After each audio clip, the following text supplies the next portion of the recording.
ಉತ್ತರ ಕರ್ನಾಟಕದ ಕಲ್ಯಾಣ ಕರ್ನಾಟಕದ ಜನತೆ ಪರವಾಗಿ ಇಲ್ಲಿ ನಿಂತು ಕೇಂದ್ರ ಸರ್ಕಾರಕ್ಕೆ ಒಂದು ವಿನಂತಿಯನ್ನು ಮಾಡುತ್ತಿದ್ದೇನೆ.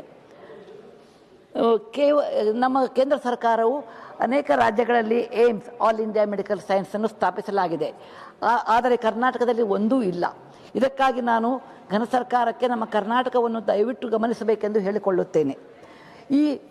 ಈ ಆಸ್ಪತ್ರೆ ನಾನು ಹುಬ್ಬಳ್ಳಿಯಾಗಲಿ ಬೆಂಗಳೂರಿಗಾಗಲಿ ಕೇಳ್ತಾ ಇಲ್ಲ. ನಾನು ಕೇಳ್ತಿರುವುದು ರಾಯಚೂರು ಜಿಲ್ಲೆಗಾಗಿ. ರಾಯಚೂರು ಜಿಲ್ಲೆ ಭಾಳ ಹಿಂದುಳಿದಿದೆ. ನೀತಿ ಆಯೋಗದ ಪ್ರಕಾರ ಸಹಿತ ಅನೇಕ ಹಿಂದುಳಿದ ಪ್ರದೇಶಗಳಲ್ಲಿ ಅದು ಒಂದಾಗಿದೆ.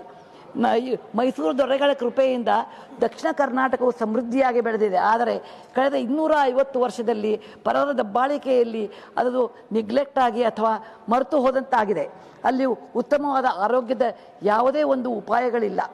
ಅಲ್ಲಿ ತೀರ ಬಡತನ, ಆರೋಗ್ಯದ ಸಮಸ್ಯೆ ಮತ್ತು ವಿದ್ಯಾಭ್ಯಾಸದ ಕೊರತೆ, ಇನ್ಸ್ಟಿಟ್ಯೂಷನ್ ಇದ್ದರೂ ಸಹಿತ ಅವು ಉತ್ತಮ ರೀತಿಯಾಗಿ ಇಲ್ಲ.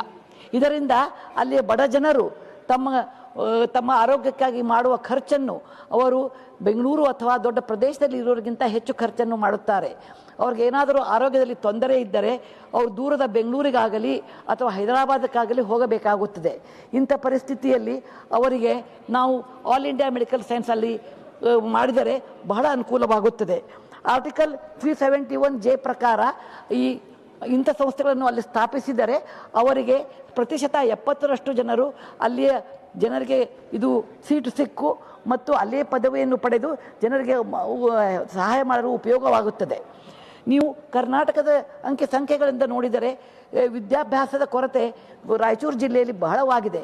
ಅಲ್ಲಿ ಕೇವಲ 48% ಅಷ್ಟು ಜನರು ಮಹಿಳೆಯರು ವಿದ್ಯಾಭ್ಯಾಸ ಮಾಡಿದ್ದಾರೆ ಅಥವಾ ಲಿಟ್ರಸಿ ರೇಟ್ ಇದೆ. ಅದೇ ಥರ ಪುರುಷರು ಕೇವಲ 60% ಮಾಡ್ತಾರೆ. ಇಲ್ಲಿ ದೊಡ್ಡ ಆಸ್ಪತ್ರೆಗಳ ಕೊರತೆಯಿಂದ ಜನರಿಗೆ ಬಹಳ ಅನಾರೋಗ್ಯದ ಒಂದು ಸಮಸ್ಯೆ ಕಾಡುತ್ತಾ ಇದೆ.